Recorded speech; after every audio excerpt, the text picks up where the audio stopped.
Radhe Radhe everybody. Welcome to Bhagavad Gita study. How are you? I hope everybody is doing very well. I hope everyone had a great Diwali. And today I thought I will read from Elixir of Eternal Wisdom, the sloka from 4th chapter, 24th verse. This is a long purport, so I'm going to read the entire purport and then discuss a few key takeaways from this verse, from this version. Brahmarpanam Brahmahavi Brahmagnau Brahmanahutam Brahmaiva tena gantavyam Brahma karma samadhina. The action performed by a free soul is yajna. Whatever is offered in that yajna is Brahman. The sacred oblation offered with love is Brahman. In the fire of Brahman it is offered. Offering indeed is done by Brahman, hence it merges in Brahman. His action indeed is a movement in the divine, it is Samadhi. An enlightened master carries a sacrificial fire in the altar of his heart. The fire blazes as the non-dual consciousness of I am. In that fire, he offers the forms through the eyes, sounds through the ears, smells through the nose, tastes through the tongue, and touch through the skin. A Jnani's very intake of breath is a havana, an offering. His body is the most sacred yajnashala. The Mahanarayana Upanishad pictures the very existence of a Jnani as a yajna. Hence, he is called the all-purifying Tirtha. His dropping of the body is said to be the most auspicious culmination of a yajna, avabhrata. In the previous verses, we have discussed that the action performed by a jnani is a yajna. In this verse, one of the most well-known verses in the Gita, Bhagavan pictures the action of a jnani through the analogy of a yajna or a Vedic sacrifice. In a yajna, sacrificial offerings are made in the fire. For a jnani, whatever he does is an offering in Brahman, Brahmarpanam. In a yajna, usually ghee is offered to the fire. For a jnani, his senses are the altars, and in them are all objects offered. For him, all that is offered in the inner fire is also nothing but Brahman, Brahmahavihi. They are all offered in the fire of inner illumination, Brahmagnav. His experience is Brahman alone.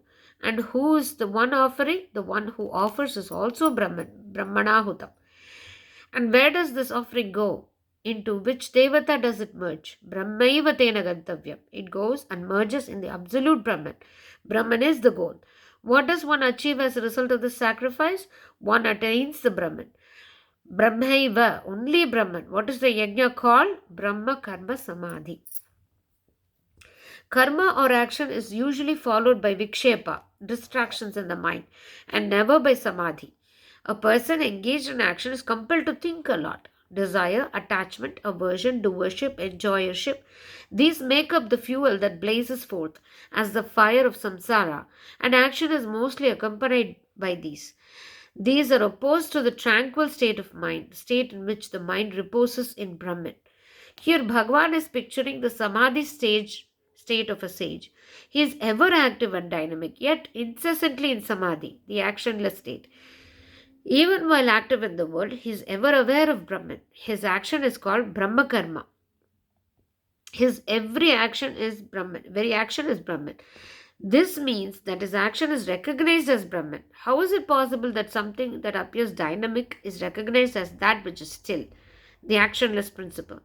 Even when waves, eddies, bubbles, and icebergs are seen in the ocean, if one recognizes the water alone, then the outer names and forms are irrelevant. Whether it is rolling waves, flood, or rain, whatever happens, it is nothing but water in various forms.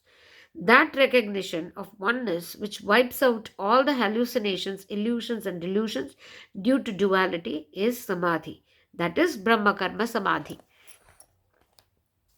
This is not a utopian idea, but the inner state of a Jivan Mukta.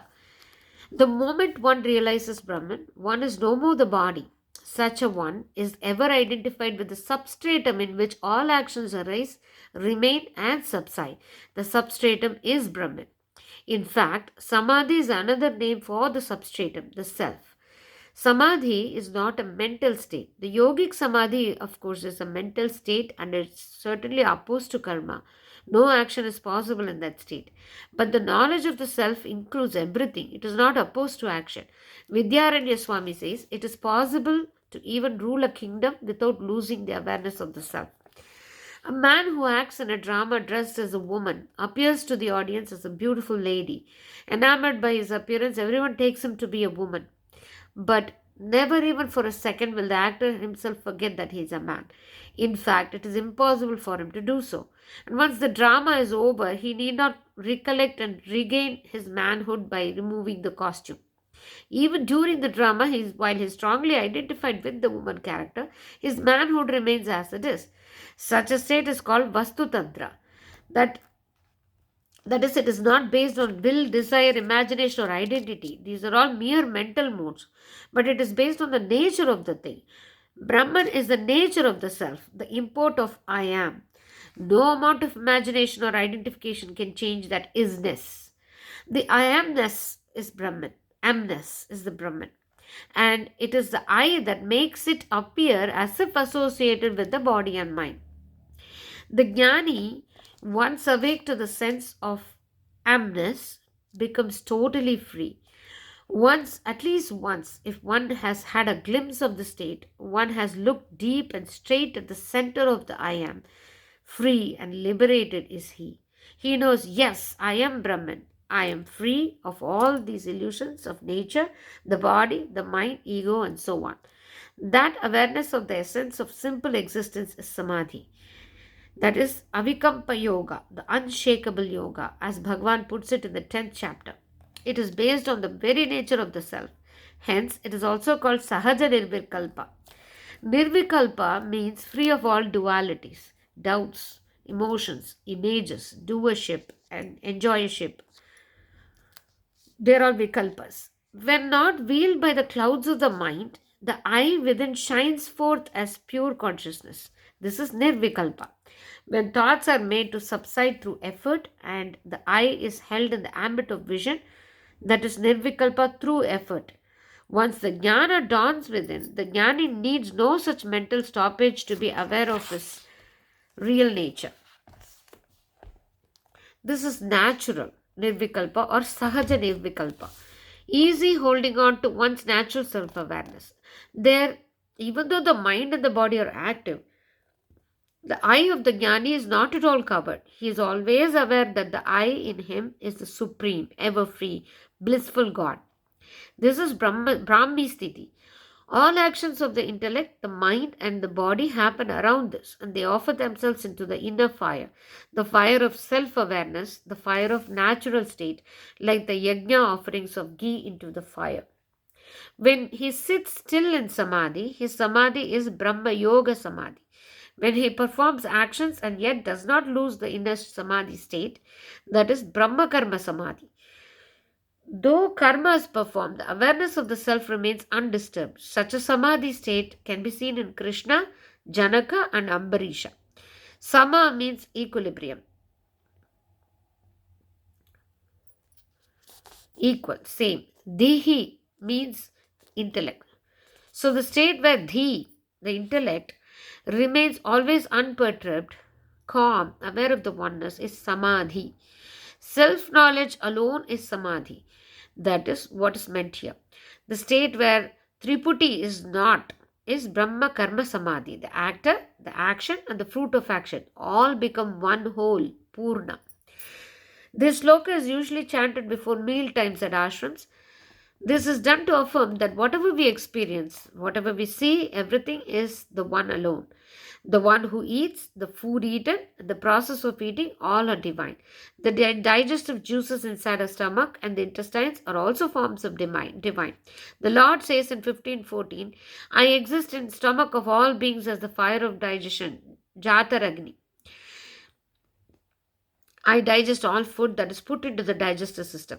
Thus, the food we take and the digestive energy in the stomach are made of the same substance. If we go to the root, we will see that they all have come from the same source. The same genetic material that has become hard bone structure has also become the beautiful visibility through the eye. Some are hard like the bone and nail, some are soft like skin and hair, some are fluid like blood, but the essential stuff is the same. Even if we go deep into the source, we will find that they are all pure consciousness alone, divine stuff. The whole universe is an expression of that one non-dual Brahman. This verse is also chanted during Shraddha Karma. The purpose of this is to make us aware that the action becomes Kritsna Karma, whole. When one knows this truth, there can be no misery, samsara. The Bhagavata says, even if the action is not well performed or is partially performed, the action becomes complete if followed by the vision of one whole, Brahman. When a performer performs the action as Brahma Karma Samadhi, the action becomes perfect every moment. For it to be complete, there is no need for the fruit to appear. The performer is ever aware that he is Brahman, his action is Brahman, the result also is Brahman. Always, every moment, it is full, complete, Purna. All actions are associated with flaws. But no flaw will affect the actor if he is always aware of Brahman. The actor, action, and the fruit are all divine.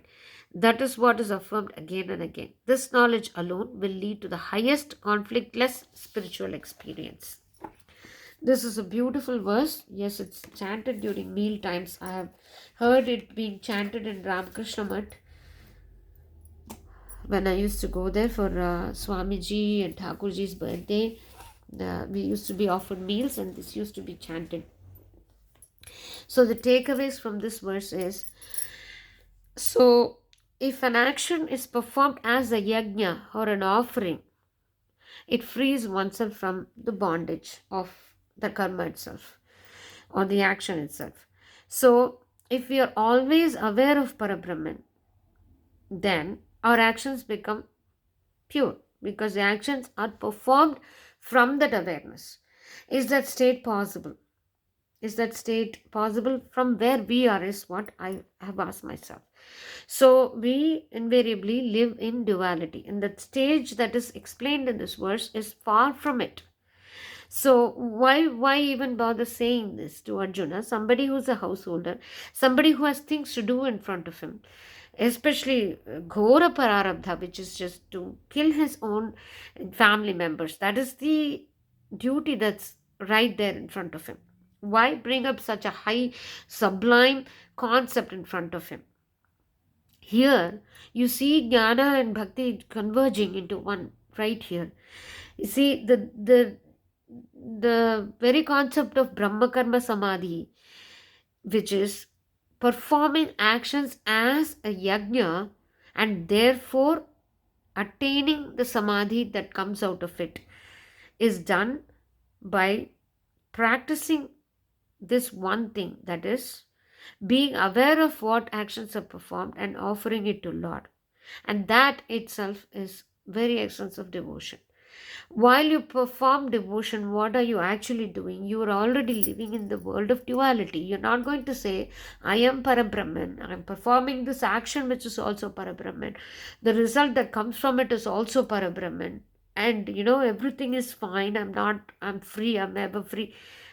We are not in that stage. We can howl and cry, but we are not in that stage. But that's exactly where devotion is going to take us, which is you go to a job, you perform all your actions there, 8 hours, 9 hours of hard work, pleasing whoever you have to please. And you're serving people there in your job. If you're a doctor, you're serving patients. If you're doing something else, you're serving clients, or you're doing whatever job is right in front of you.